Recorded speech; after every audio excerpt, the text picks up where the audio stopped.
working with your schools to actually get your grade reports to those US colleges.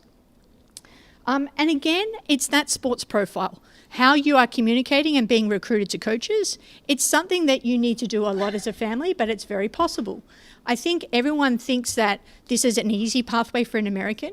It is not, it's just as challenging. And we can give you a whole lot of resources and tools in that place to certainly help that element as well. I want to talk to you a little bit about the NCAA, but we are not going to spend a whole lot of time on this tonight. But I want to give you the resources that when you leave today, you know where that is. So from years 9 on, you need to take a certain amount of subjects, and they will call that the 16 core.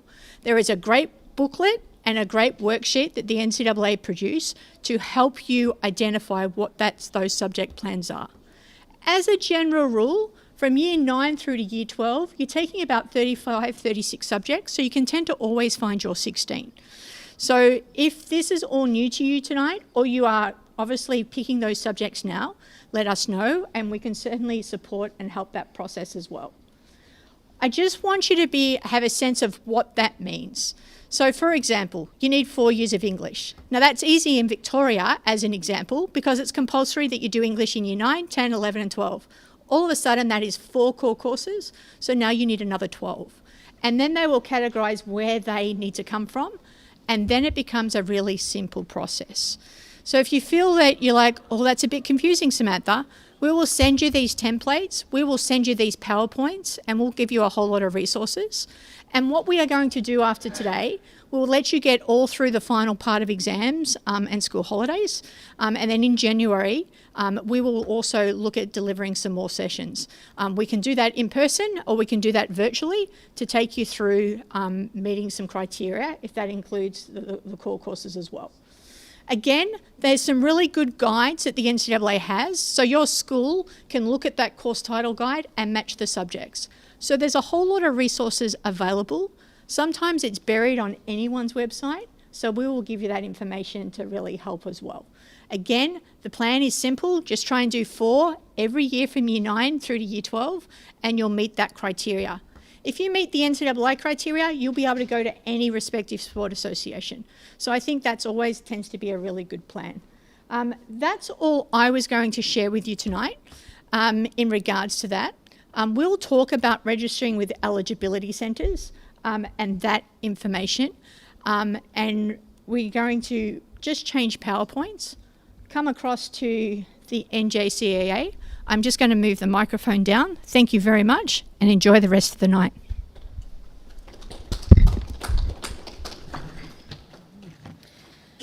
Thank you, Samantha. Thank you, Education USA, and to the Academy for allowing us the opportunity to be here and to share about our respective associations.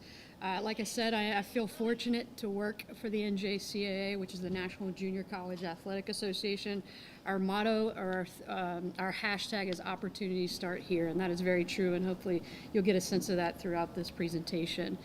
The NJCAA is the national governing body for all of 2-year college athletics. Where the NAIA and the NCAA work within the 4-year space, the NJCAA is the only national governing body for intercollegiate athletics in the 2-year college system. We are the 2nd largest intercollegiate athletic association, only second to the NCAA.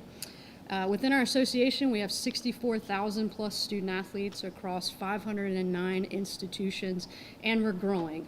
This year alone, we had 12 community colleges file applications to join the NJCAA and to start sponsoring sports on their campuses. We host 28 sports, 14 men's and 14 women's, and I'll give you a breakdown here in a little bit. And similar to the NCAA, we have 3 divisions. We have divisions display the talent within the NJCAA, not just on television, but through social media. And we have, as you can see, there are millions of impressions across our social media coverage of our championship.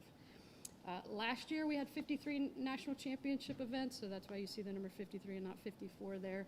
They were hosted in 19 plus states within the U.S. 30 of those events were streamed on the NJCAA network. With the partnership with ESPN, we are going to have over 103 events televised on ESPN+. 6 of our national championships will be either on the ESPN Linear or ESPN Plus network, and then the rest of our coverage will be maintained on the NJCAA network. So again, a way to display the talent, to continue to build the resume of our student athletes that want to move on to the next level, but also for our fans and our families to follow what's happening in our championships. A few little notes about the community college experience. Community colleges really pride themselves in being a pathway for a variety of racial and socioeconomic statuses to get access to education. So of all of U.S. undergraduates, 39% of those are two-year college student athletes. 29% of them are first-generation college students. One of the huge benefits of the two-year college experience is how cost-effective it is. And we have 60% was the last data point collected that are graduating from the two-year system with little to no debt whatsoever, which is not the case at the four-year system. Again, much diversity. I think when you look at all of higher education in the U.S., the junior college system has the greatest amount of diversity across different ethnic backgrounds as compared to the NCAA or the NAIA, and 8% of all community college students are international. Within the NJCAA student athlete demographic, we have 8.7% of our student athletes are international. We currently have, over the last 2 years, 396 Australian student athletes. 52% of them were first-generation college students. Across all of our student athletes, we are 46% non-white.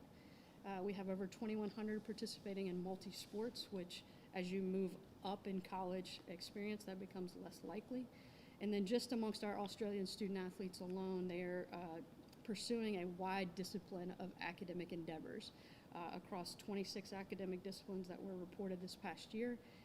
And some of the most common ones are things that you would hear in the four-year system. It's biology, it's engineering, it's business, it's psychology, it's sociology. So the NJCAA experience very much is similar to the four-year college experience. As I mentioned, the cost savings at the JUCO level is significant. Last reported, the annual tuition and fees was about $3,800 for the public school system, which most of our junior colleges are public. A lot of the ones that were private actually moved to the four-year college ranks over the last several decades. Compare that to the four-year public in-state system, it's about $11,000.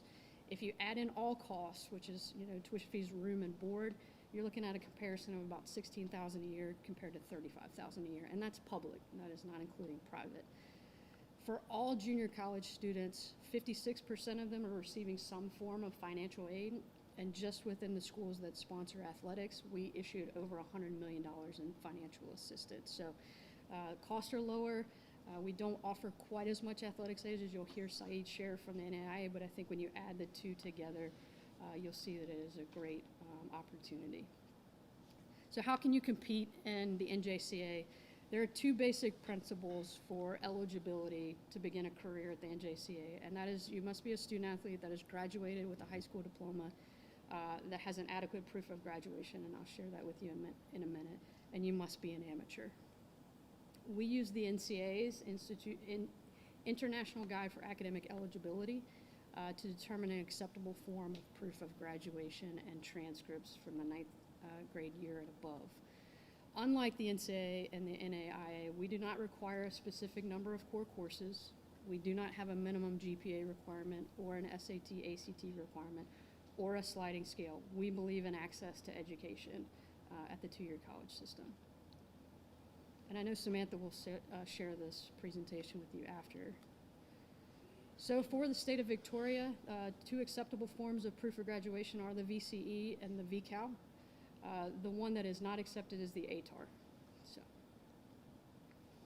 And then with regard to amateur status, at the NJCAA level, you have to be an amateur as of your 19th birthday or when you initially enroll for the first time at a junior college.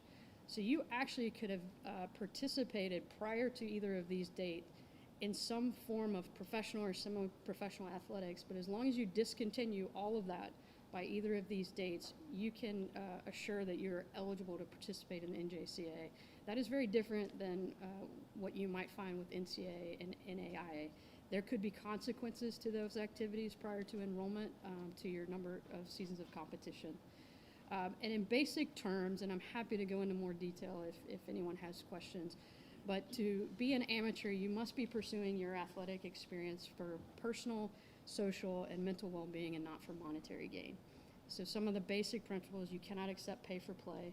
You cannot accept a promise of gifts or services from a professional organization, from an agent, from an institution, or their boosters. What about sponsors? I'm sorry? What about sponsors? How would you define a sponsor in Australia? I suppose that could be an agency. But basically, a big corporation. So if you're a tennis player, then Wilson rackets or, shoe company that you wear running shoes on. Yeah, so there's a difference between name, image, and likeness, which is how many people are familiar with NIL in U.S. culture? Okay, there's been a significant change just recently where student athletes can now have monetary gain based on their ability, but it cannot be associated with an institution. So as long as Wilson, for example, is not paying them to play, No. but using their name, image, likeness, you should be okay. But this is very new territory for all of us. I know the NCAA alone is looking at changing some of its standards because they've learned so much in the first year.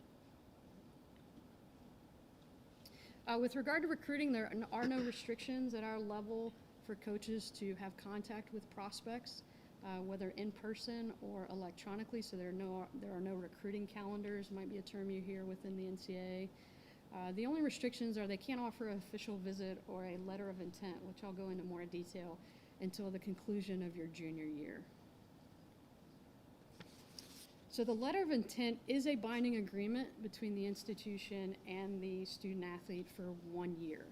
Once you sign an LOI, it should cease recruitment from any other NJCAA college, and you're only permitted to sign one. If for some reason something were to happen and you wish to be released, you would have to seek that release from the college in which you signed the LOI. At our level, each sport is permitted a certain number of LOIs any given year. That LOI could come with athletics aid, or it doesn't have to. It could be simply a letter of commitment between you and the institution. As I mentioned before, there are similarities within NJCAA and the divisional structure as what you would see at the NCAA level, and one of the big ones is athletics aid. We do not offer athletic aid at the Division III level. We offer the most athletic aid at the Division I level, and then intermediate there at the Division II level, very similar to what you would experience at the NCAA. Each institution determines how much athletic aid it wants to make available by sport. And throughout your recruitment process, there is no guarantee of athletics aid. That's why it is important that you do your homework, you find the right fit, as Samantha shared, across all of those perspectives. One of the other great benefits of the NJCAA is it is a pathway to the four-year college system if that is not available to you once you graduate high school. This last year alone, we had over 5,500 student athletes transfer to a four-year college. And then looking at some NCAA data preparing for this trip, I found that it varies by sport, but some NCAA teams have as high as 23 or 24% of their student athletes came from a two-year college. The most prominent ones are going to be football, basketball, soccer, softball, baseball. I think that's primarily the main ones. The eligibility rules are going to vary upon transfer, but the NCAA and the NAIA have great resources, and I have links in this presentation that you'll be able to access when you get it electronically. So why choose the NJCAA? It's a chance to continue playing the sport you love at the collegiate level, to pursue a national championship while pursuing a meaningful degree that is also a cost-effective education that offers a wide variety of educational experiences, where you'll also find smaller class sizes and more individualized instruction, and you get to pursue your dream of potentially continuing that career at the four-year level, professionally, or in the Olympics. So, I'm happy to answer any questions.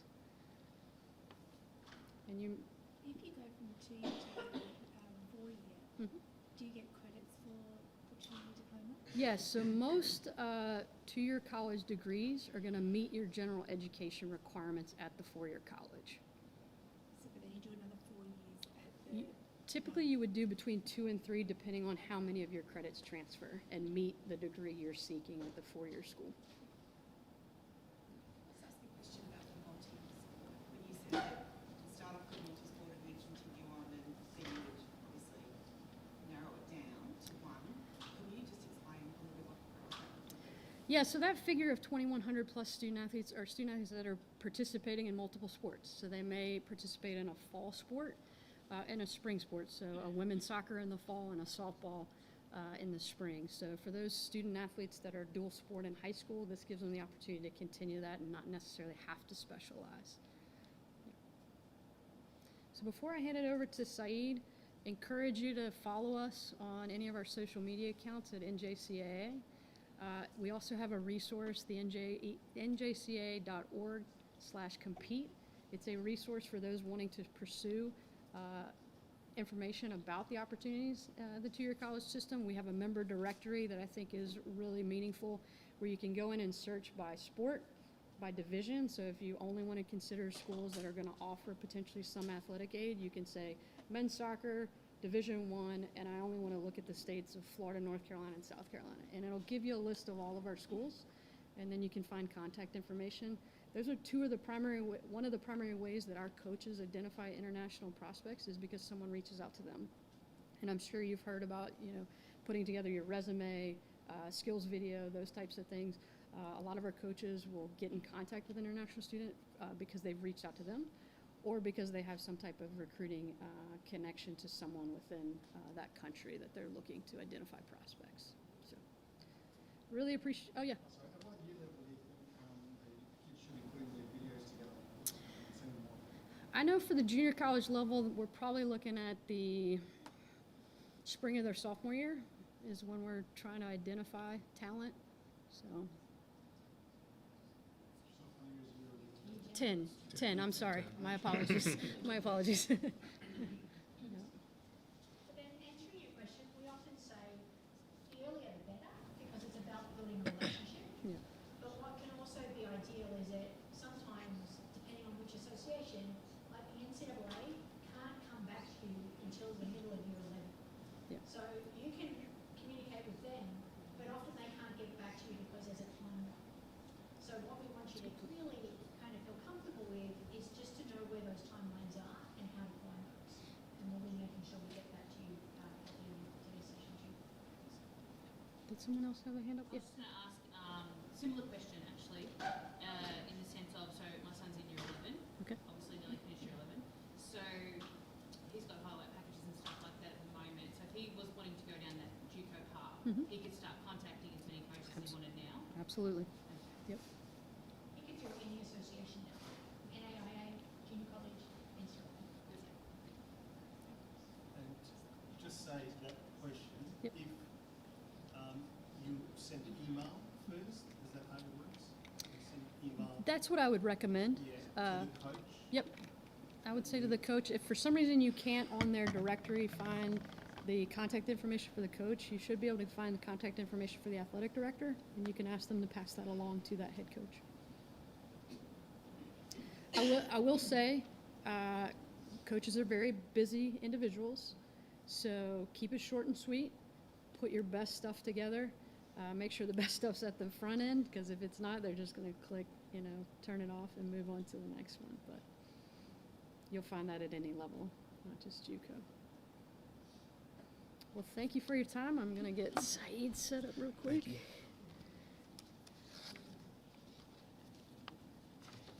You're going to stand up on me? No. You mind if we switch? Oh, no, don't. I think what's Thank interesting is that in Australia, there's 41 universities. In the US, there's over 4,500. So it becomes identifying what you want to do with your school. Are you academically incredibly clever and you want to go to a very clever university? Then that can be part of your looking at how you obviously find that fit. So they are saying the most competitive division is NCAA Division 1. So if you're not in an Australian team or a league team or a state team, then maybe that pathway is not wrong. So it's about identifying how good your talent is, both academically and athletically. And that's what's really hard sometimes, is identifying where you fit. Because if you've got people telling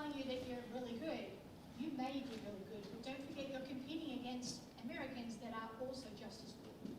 So one of the challenges for international students is about building that relationship with coaches. So it is how you communicate with them. But probably one email is not going to be enough. So are you going to be strategic and also follow up with a phone call, and the coach goes, oh, that family is actually really trying to work hard. So that's sort of part of the process. And in your bags tonight that you're taking, there's the checklist on steps of what you need to do athletically and also what you need to do academically, because for a lot of US colleges, you need to meet their academic rigor to even get onto their playing teams as well. So I'm going to hand it over to Saeed. He's going to beautifully introduce the next association, and then we'll open it up to questions at the end as well. Hello, everyone. My name is Saeed Halim. I'm with the NAIA, or the National Association of Intercollegiate Athletics. And just before I start, I want to thank Samantha and the Academy for having me and being able to chat with you guys tonight.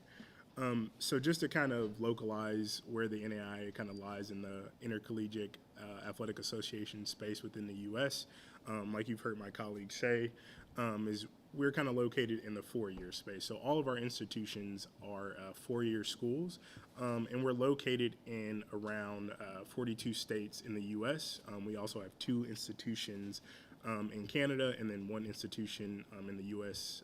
Virgin Islands as well. Being a former student athlete myself, I've kind of gone through the recruiting process from a U.S. perspective. And for international students, that is a little bit different, but the experience I found is largely similar. So like they've kind of told you, the NCAA is split up into three divisions. With the NAIA, formerly we've had three divisions for different sports. At this current moment, we only have one division for all of our sports at all of our institutions. Kind of from a profile perspective, NAIA schools are kind of like smaller to mid-sized universities and colleges, which would be similar or akin to NCAA Division II schools or NCAA Division III schools, which are kind of not the biggest universities and institutions, but kind of similar, smaller to mid-sized institutions as well. So just some kind of facts and figures about the NAIA is, like I've kind of told you, we consider ourselves the experts in small college athletics. Another way in which we differentiate ourselves from the NCAA, our colleagues at the NJCAA, or the Junior College Association, is that we intentionally teach character-based coaching and athletics to our coaches and to our student athletes as well. One of the ways in which we do that is through our Character of Champions program, and that's kind of a two-pronged approach. So one, all of our rules and kind of bylaws as an association are set up for our students to matriculate or complete university within 4 or 5 years. So obviously at four-year institutions, 4 years is kind of the norm, but some students finish in 5 years as well. That second approach in that Character of Champions program is that all of our coaches go through a character-based coaching program as well too, to kind of form closer and more personal connections with their student athletes that are on their team and students that they're recruiting as well. So some of our core values are integrity, respect, responsibility, sportsmanship, and servant leadership. So like I said, all of our coaches that go through that program, which it is obligatory for all of our coaches to complete that before becoming an NAIA coach, are taught those core values and then conveyed to our student athletes. So more facts and figures about the NAIA. As an association, through all of our 250 schools, they're located across 21 athletic conferences and around 42 states within the U.S.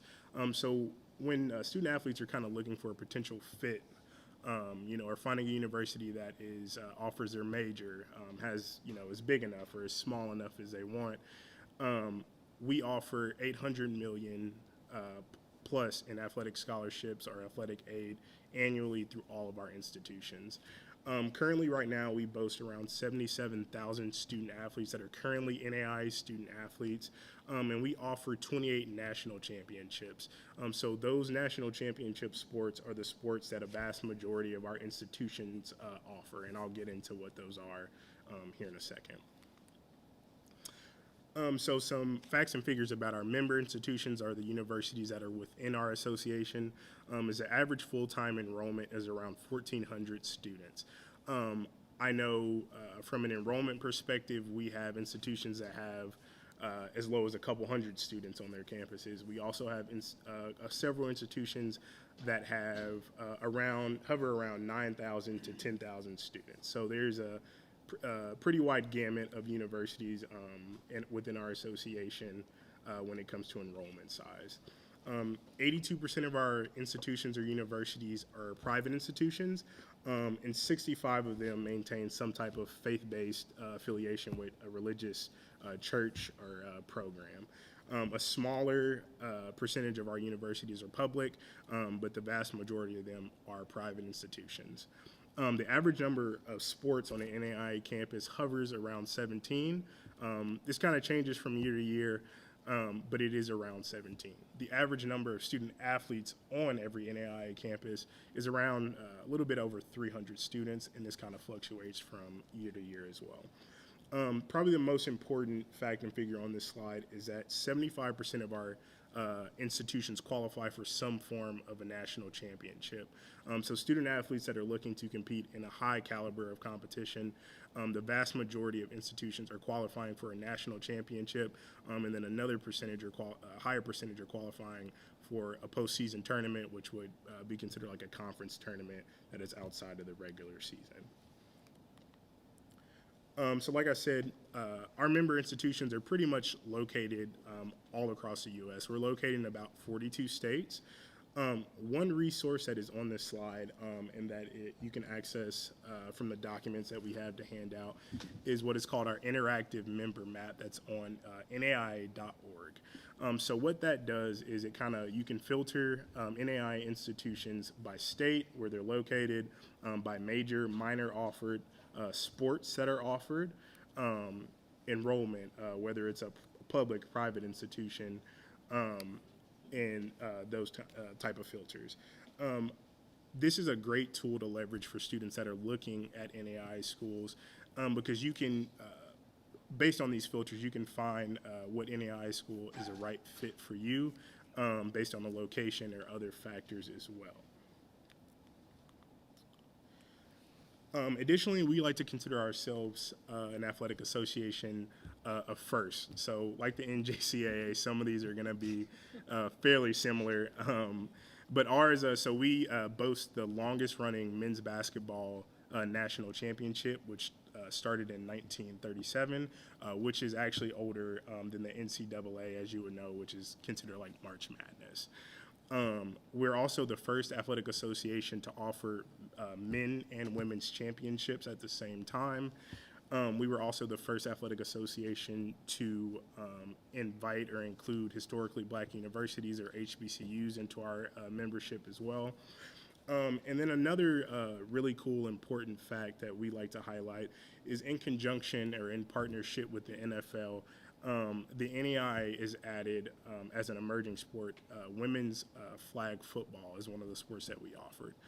We were also the first athletic association to offer cheer and competitive dance as well too.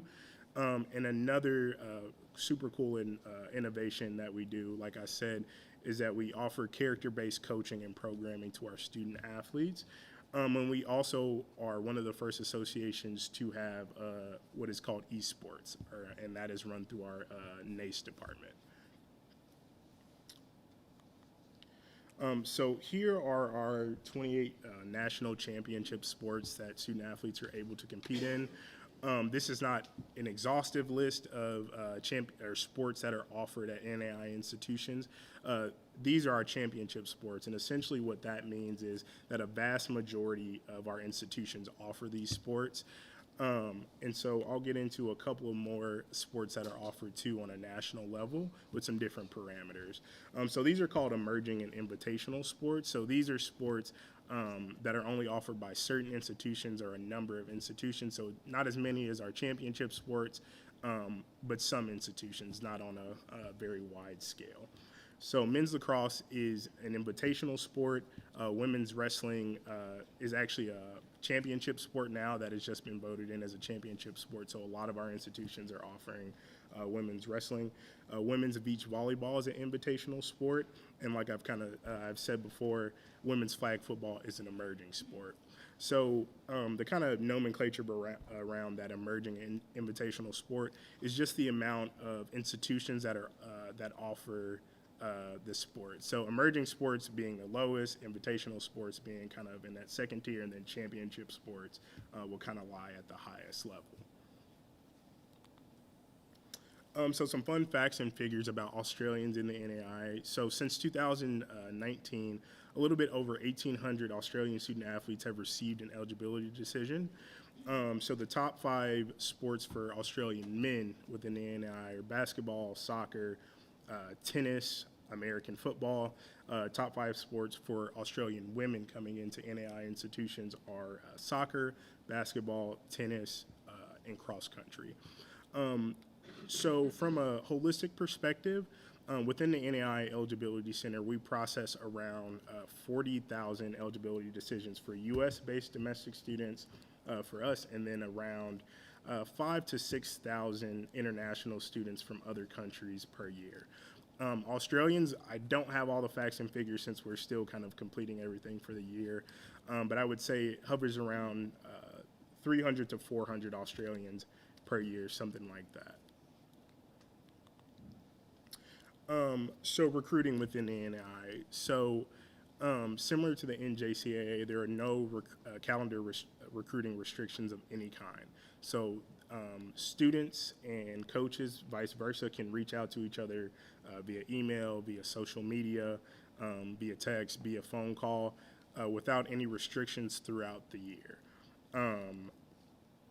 When it comes to national letters of intent, they are non-legally binding, and essentially what that means is once a student athlete signs a national letter of intent for an NAIA school, if they want to decommit or go to another university or sign a national letter of intent for another university, whether that's within the NAIA, the NJCAA, or the NCAA, they can do that with the permission of the coach and the athletic department, but they're not legally binding. So at any point they want to kind of change their eligibility process, if they're looking at a different association or a different sport or a different school, they're not kind of stuck with that letter of intent.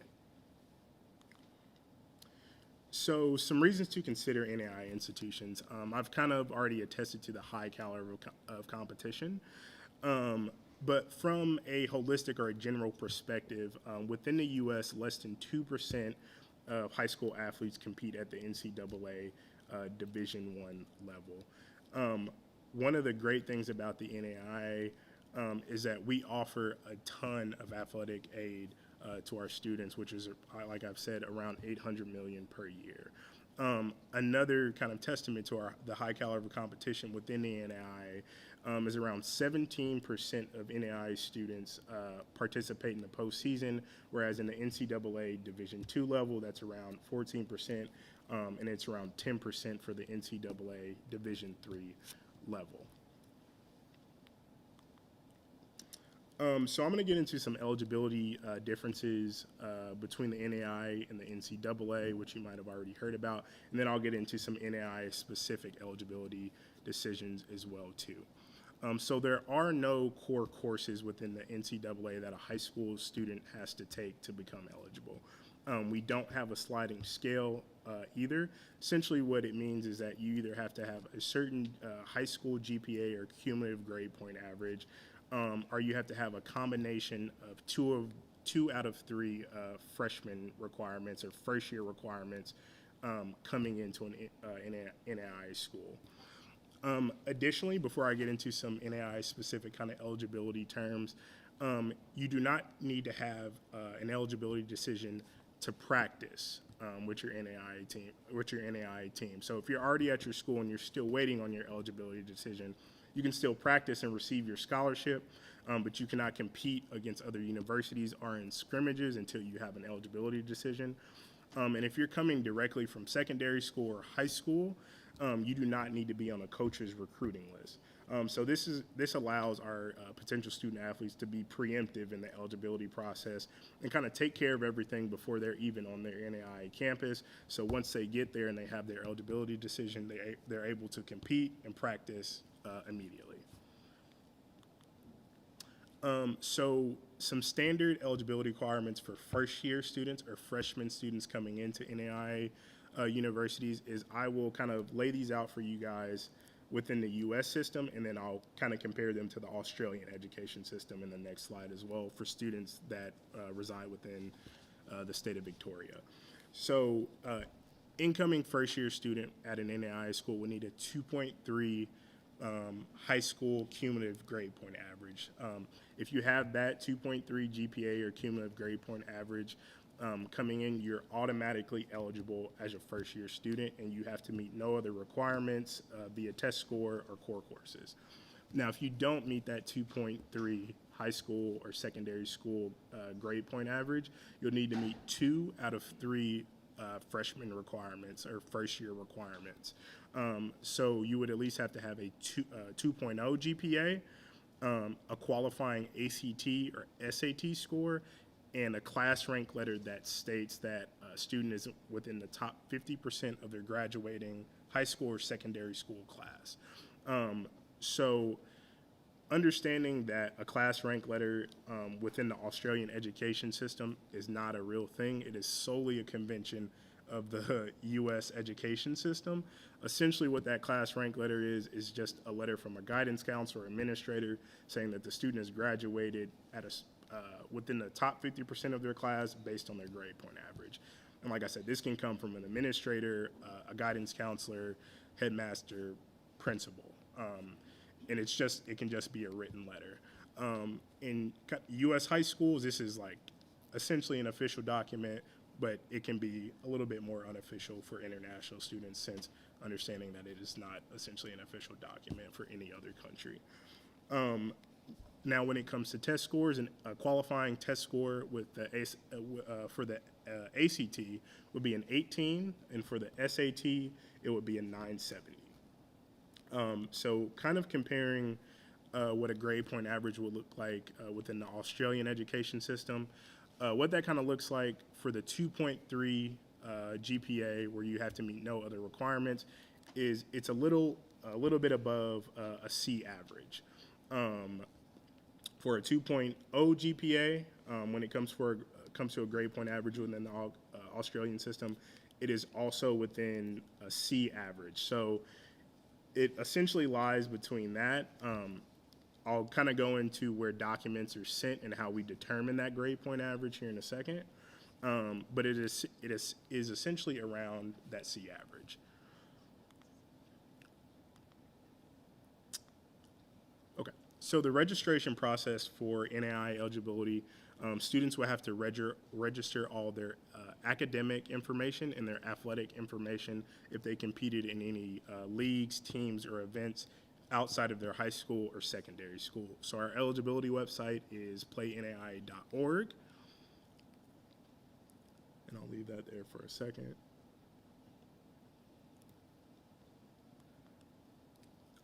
And this is a general overview of the eligibility process on the playnaia.org site. So a student registers and they'll receive an eligibility ID number. They'll complete their profile by entering all academic and athletic information.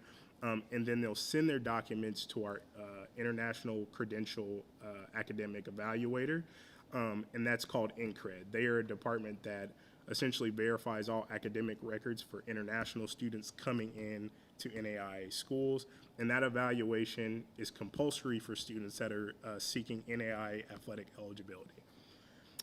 So once a student has completed their registration on the Play NAIA site and they have a completed NCRED evaluation, they're able to receive an eligibility determination based on the criteria that I've kind of explained to you before. The registration fee for the Play NAIA site is $150 US dollars. It's recommended that international students or Australian students, and more specifically, register immediately with Play NAIA immediately after graduation. if they're seeking eligibility determination for the term that is subsequent after their high school or secondary school graduation. They should start that no more than 2 months before the beginning of the subsequent term. So all test scores will have to be sent from an official test score provider, and that's a criteria right there as well. So international credential evaluation. So like I said, our international credential evaluation department is called NCRED, and essentially what that does is verifies the academic credential, and basically determines what level of education a student has received in their home country and what that then compares to on the U.S. level. So the process for registering with NCRED should be done, I would recommend, simultaneously with the Play NAIA registration, so that both can be completed at the same time or at a similar time. So where you register for an NCRED evaluation is at ncredevals.org, and all academic records can be uploaded electronically by the student or by their parent. So there won't be any need for paper copies to be sent in to us, especially mailing documents internationally. Everything can be uploaded electronically by the student and with the parents' help as well. So the financial aspect of an NCRED evaluation is added as well too. So for an incoming first-year student, the evaluation that a student would need is the second option, which would be a basic NCRED evaluation that includes a high school GPA. So for first-year students or freshman students coming in, this is the evaluation that they would need to pursue their NAIA athletic eligibility in conjunction with all the information that they registered on the Play NAIA site. That it is $95 American dollars, I think. I have the conversion here in my notes about what it is in Australian dollars. So it's around 148 Australian dollars right now. That's based on what I looked up yesterday. So what it'll be in a month, 2 months, I don't know, but that's what it is right now.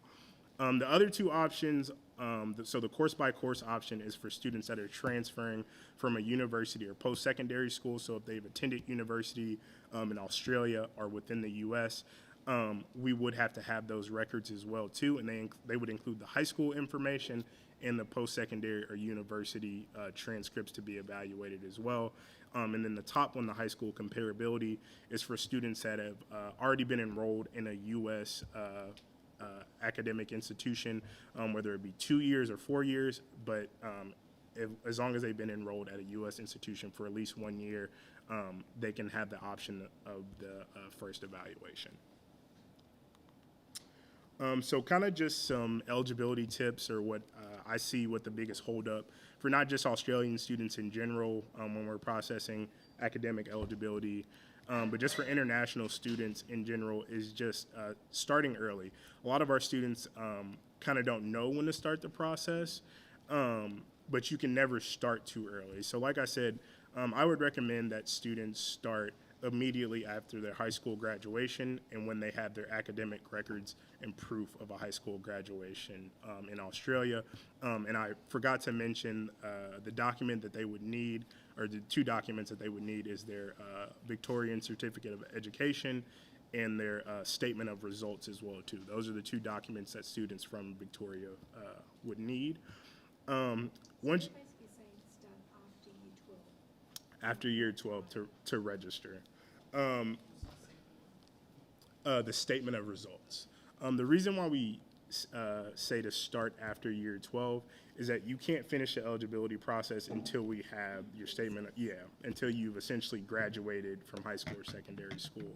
So you can register as early as you want, but you won't receive a decision until your final high school diploma or secondary school transcripts are available. Can you start contacting coaches prior? Yeah. And build a relationship?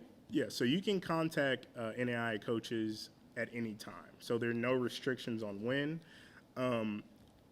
Essentially, I can't tell you when the best time to start is, just because NAIA coaches recruit throughout all 4 years for secondary school or high school. And it kind of differs for international students based on the country.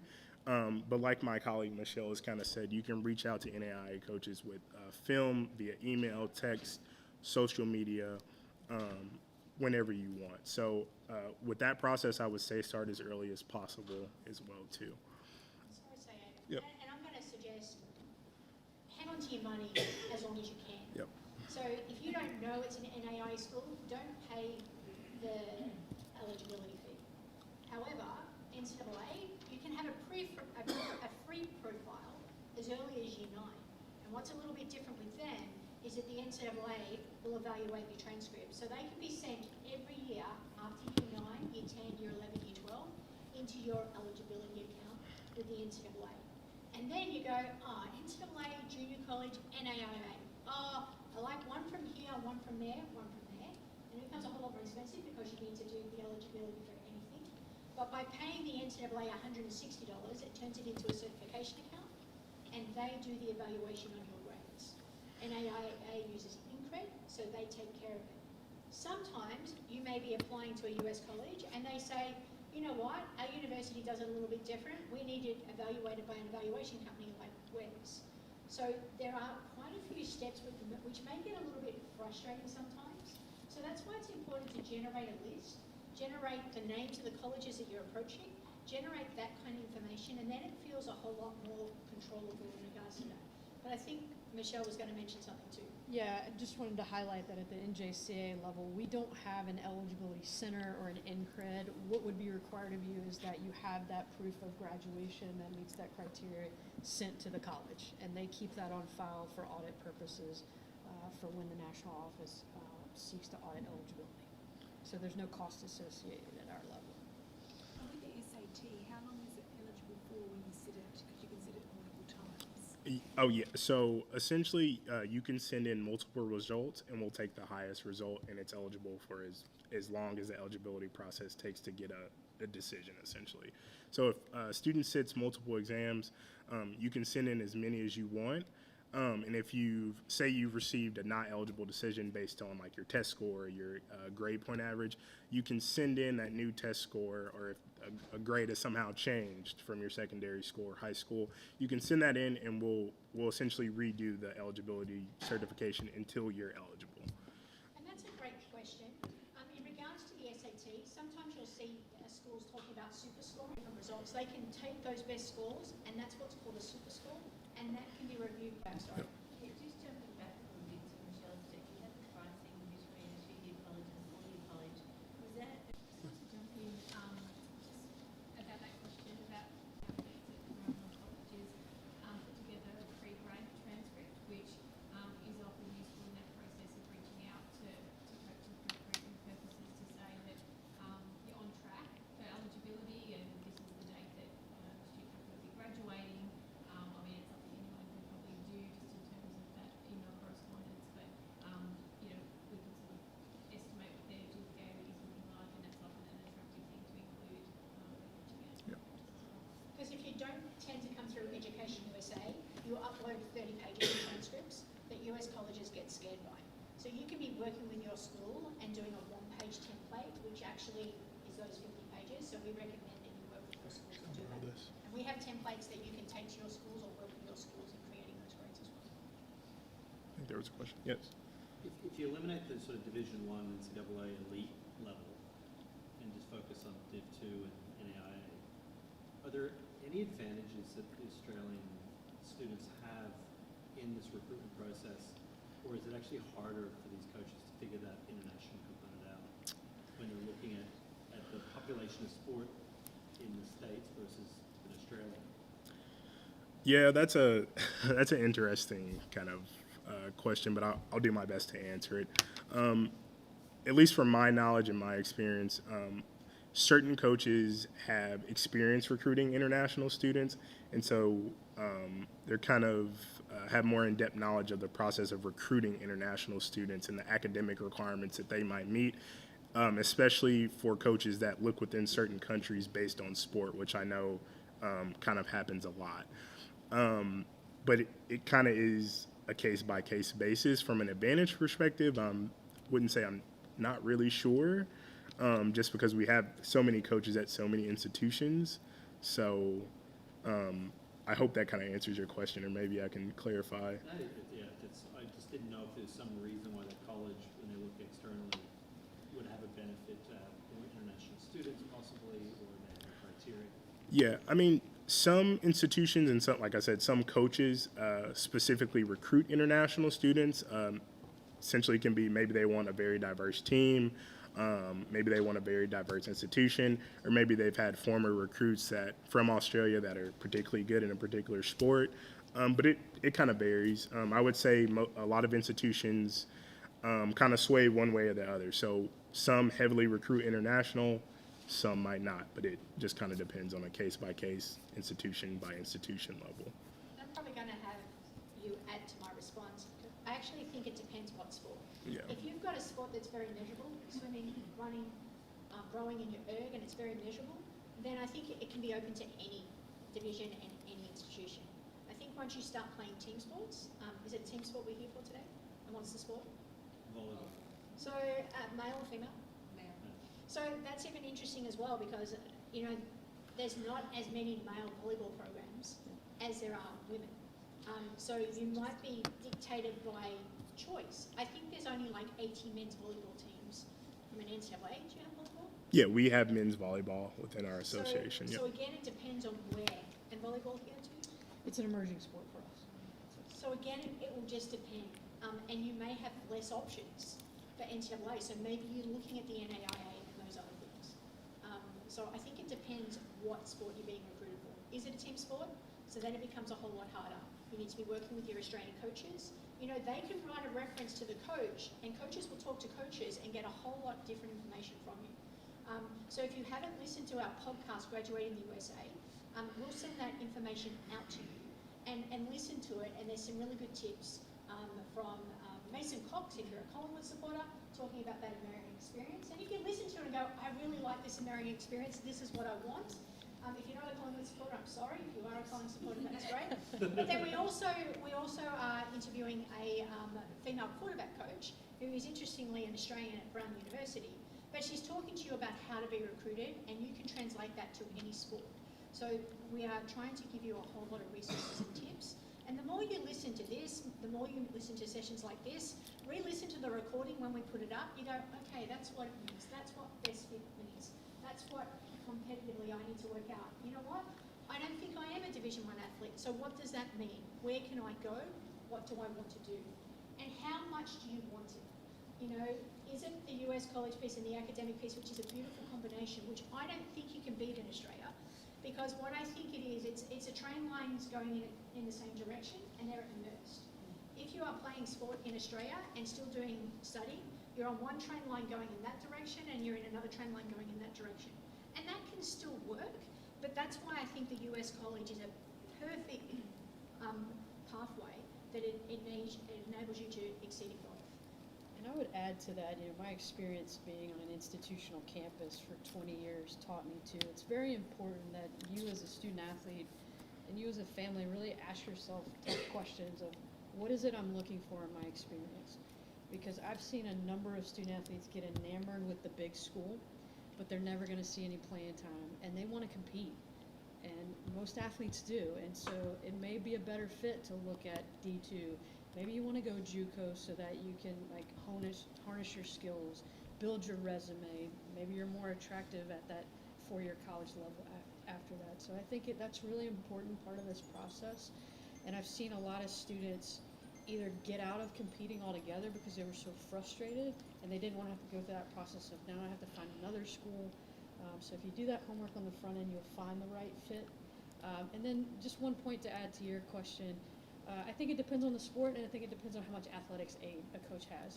I think there's a perception across a lot of sports that you have to offer a full ride to an international, that they're not going to come play in the States if they don't have that. So that could be a factor and something that you want to weigh into. What are you looking for when you talk to coaches?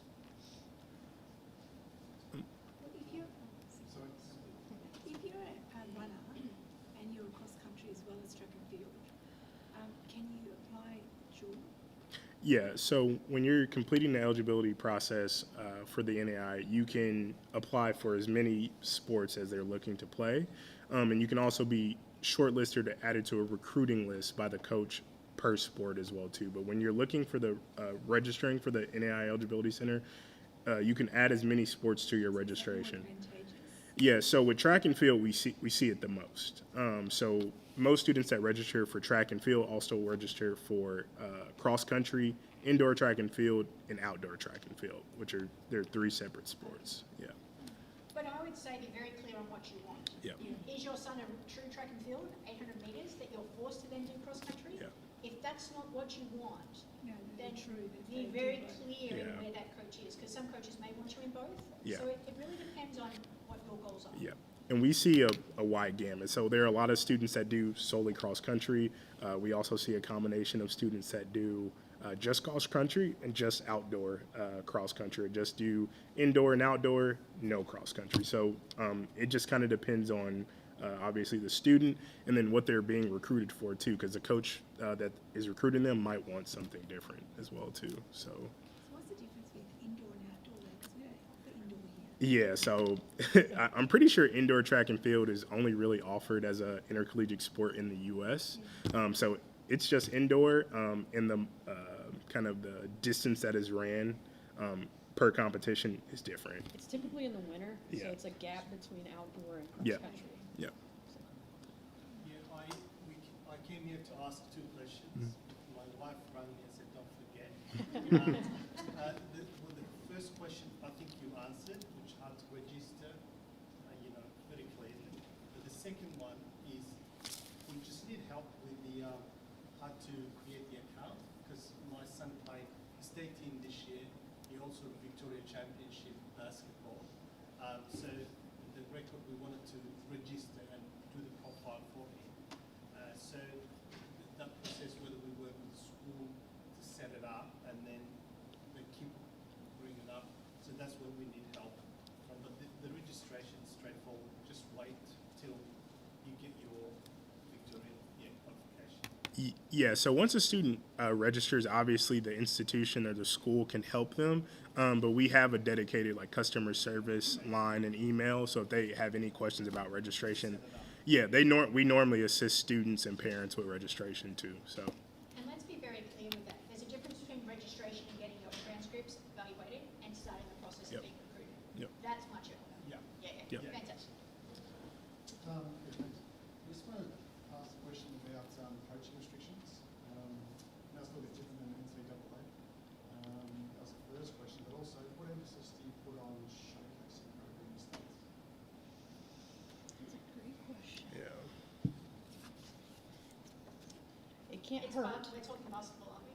We're showcasing baseball. It can't hurt, I will say that.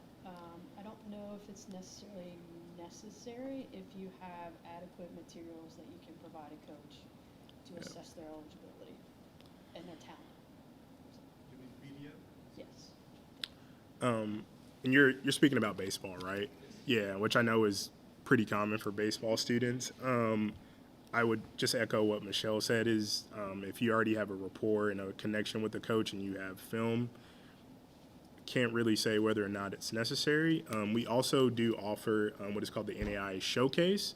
I'm not sure if it's available to international students, but I can get that answer for you if you need. And I think one of the benefits for both of our associations is that you can contact coaches very early. Yeah. And they can give you feedback on any materials that you send. And if they say, hey, we really need to see you live, can you come attend a showcase? You'll know that far enough in advance where you could do that. Or you can say, unfortunately, that just eliminates that school from your list. There's also, for the NAI, there's no kind of cap or limit on recruiting visits, whether they're official, unofficial, or virtual. So student essentially can visit a school as many times as they want on an official or unofficial visit, and there's no limit as well too. So To follow that up, if our families wanted to see the coach and say hello, yeah. is it possible?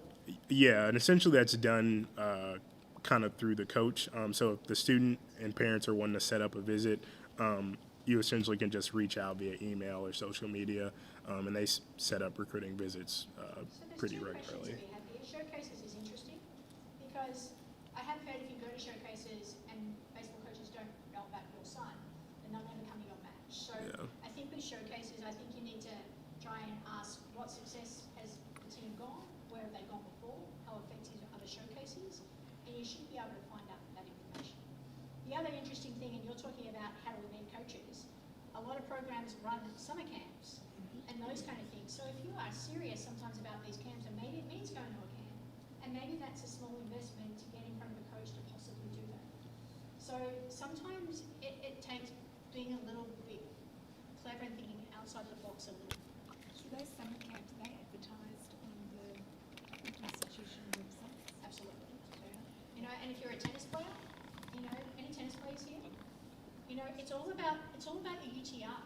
You know, and if you're and Australia has a small pot. So, were you at the tennis tournament on the weekend at Doveton? No. Okay. So the winner of that tennis tournament was given the prize of going to John Newcomb's tennis camp. So I don't know how old you are, but if that tournament is on next time, it's going to those kind of things to help you. And yours is all about a UTR. You know, a lot of these college coaches will tell you what their UTRs need to be. So I think it's like 12 and above. for Division 1 NCAA. So then it's just backtracking. Okay, am I that good? Okay, I'm not that good. So where does 11 get me? Where does 9 get me? Where does those kind of things get me?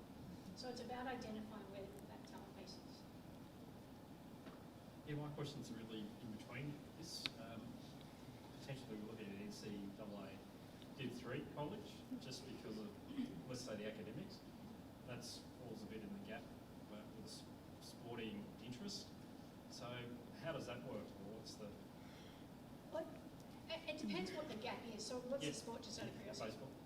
So I think it's interesting. So if you're going NCAA Division 3, because Yeah. of highly selective institutions, Yeah, correct. academic rigour. Yeah, correct. So again, it depends on what institution. So Division 3 and NCAA do not give academic scholarships, but they give merit-based scholarship. And sometimes, if you have the academic rigour that they want, then it can be a positive thing too. Okay. So I know we just help someone be a swimmer at the University of Chicago, again Division 3. So that's answering the question: do I want to get into the best athletic program, and that takes any association, or do I want to get into the best academic rigour college and use my athletic talent that's going to help me get there as well? So that's kind of the question Yeah, you're that's answering, really the answer I want to hear. and that's completely fine. So So it confuses the difference Can I- between the NAIA. Sorry, can I just add to that? If you've been in the States already and done a year of senior education, got a GPA, that you can use that. these are specialists in that. So Yeah, so if a So he's student, already got the GPA, did it? yeah, so if the students attended high school, yeah. senior. So as long as the student has graduated from a U.S. high school, they'd still come through the eligibility center, but they'd be considered a domestic student if they've graduated high school in the U.S. Okay. Yeah. So Didn't change the fee structure. So yeah, it would. It actually would. it's just all that minutiae, right? Yeah, So what- that's a big difference. Yeah. So it's a little. It's NAIA. Yeah. The same in the NCAA. That's a great question. I don't know if I know off the top of my head. That's something. we can find it. Yeah, yeah. So It's all those little nuts and bolts. yeah. So the fee structure essentially changes in how we classify the students. So international students obviously cost a little bit more. If you're a U.S. High school student, that's based on where you graduated, so in the U.S., it is cheaper. Yeah. But the other thing I will add is that US campuses are looking at internationalizing their campuses. So most Americans don't leave their shores. So what they're looking at doing is internationalizing their campuses, and they're looking for international students like you guys. So that's where you have something to offer those campuses, and that becomes an attractive feature of why they want to recruit you.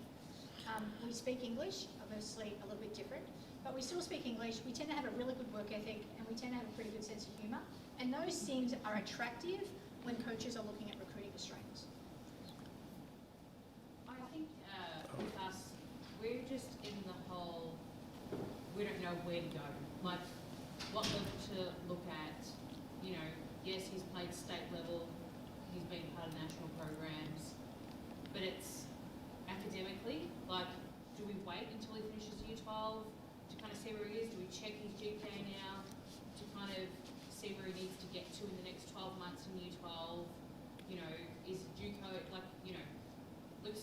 tour next year, and different information, you know, you need to be seen by coaches. We're going to take you to this tournament.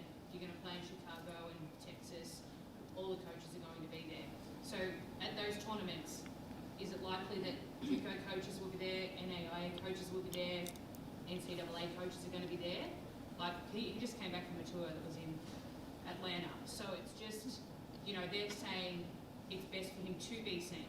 Like, we can send a highlight package and you're always going to show the good stuff and not really what he's about, if that makes sense. So, yeah, we're just trying to find the balance and just work out, you know, okay, if we're going to look at JUCOs, do we look at the best JUCOs? Like, what's the best, like, regions? Like, where's the best competition for a JUCO for him to compete to maybe go to a national championship? Yeah. Where's the best, you know, NAIA school? So I think that's where we're a bit confused with how do you make that decision? Like, you just, where do you start with it? Yeah. What sport are we talking about? Basketball. Basketball.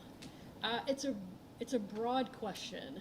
I will say that depending on what the event is, it may be classified in the U.S. as a very highly attended event, but it may be restricted to just NCAA coaches. Like, that's where it's really advertised to.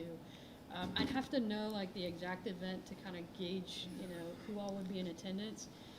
You're going to find that NCAA Division I, maybe even Division II, they have much bigger recruiting budgets, so they tend to attend these events more regularly, whereas maybe at our junior college level, they're going to stay more regional, so they're going to try to identify talent through other means than just necessarily being able to go cross country to a showcase. So it doesn't quite answer your question. I would say just do as much homework as you can. You know, if there's a particular showcase and there's a contact person, ask them, you know, who all will be in attendance here. We have representation from NCAA schools, from NJCAA schools, from NAIA schools, and see how willing they are to provide that information for you. You know, doing your research, I know in the NJCAA level, we're using social media a ton. And so if you want to look at what's happening in basketball at the NJCAA level, go to NJCAA basketball and go through our social media and see the stories. They're recruiting. Everything Michelle said is pretty much the same for NAIA schools. Being a former student athlete myself and kind of going through the recruiting process, I know that some showcases or recruiting events have a list of coaches normally on the website, so you can see you know, what coach from what university is going to be attending most times. So that's another way if you're kind of looking at what showcases to attend. There, most of the time is a list of coaches that are coming. So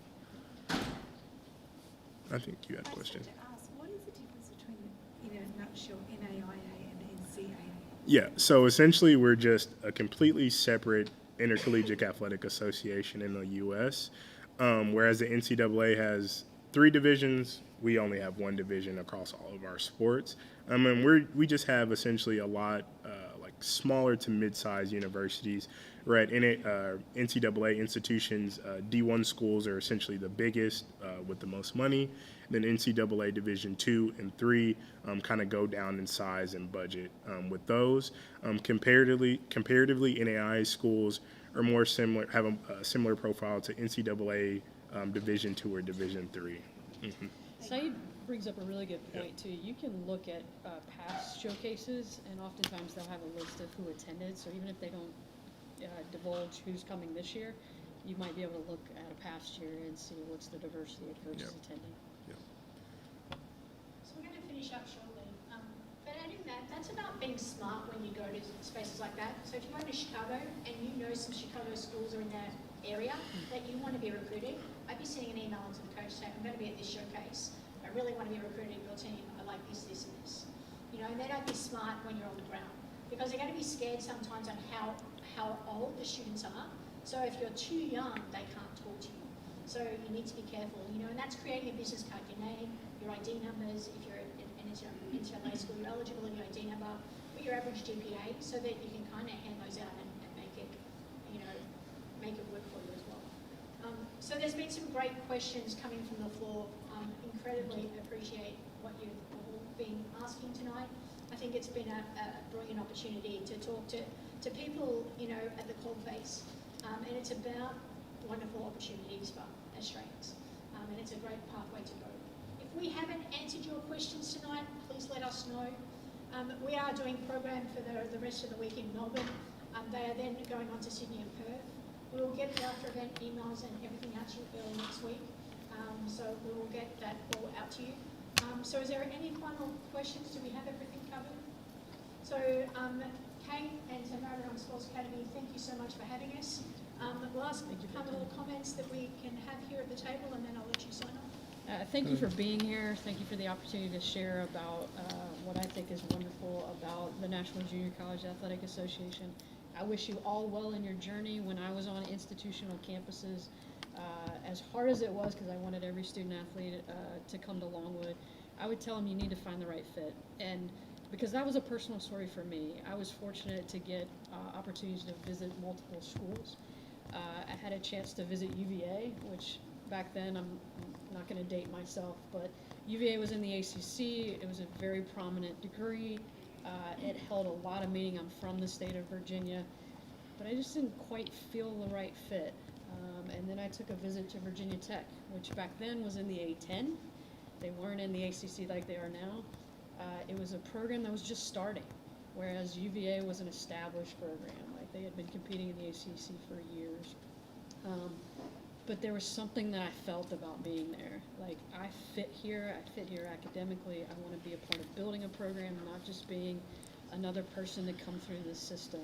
And I am so thankful to this day that I did that, because that's where I belonged, and that's where I was able to flourish as a student, as an athlete. So that's my encouragement to you, is really find that place for you.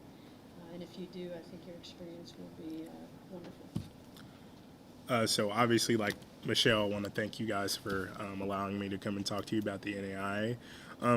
As a former student athlete myself, who, to be honest, I got started really late in the recruiting process.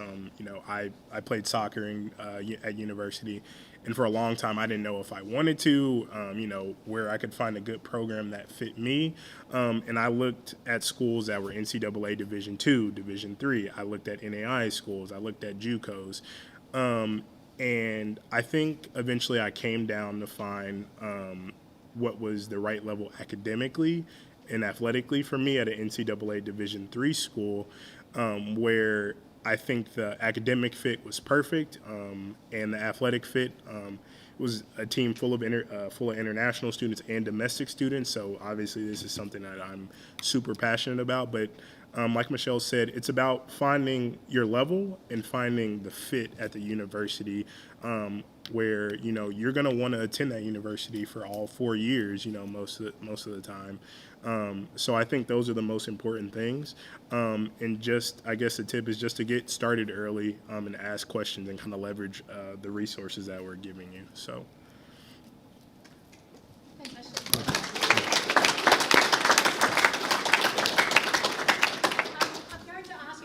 Some road tripping ahead of them and want to take some food, we want to make sure that we get rid of that tonight. If you haven't taken a bag yet already, please take it off the table, and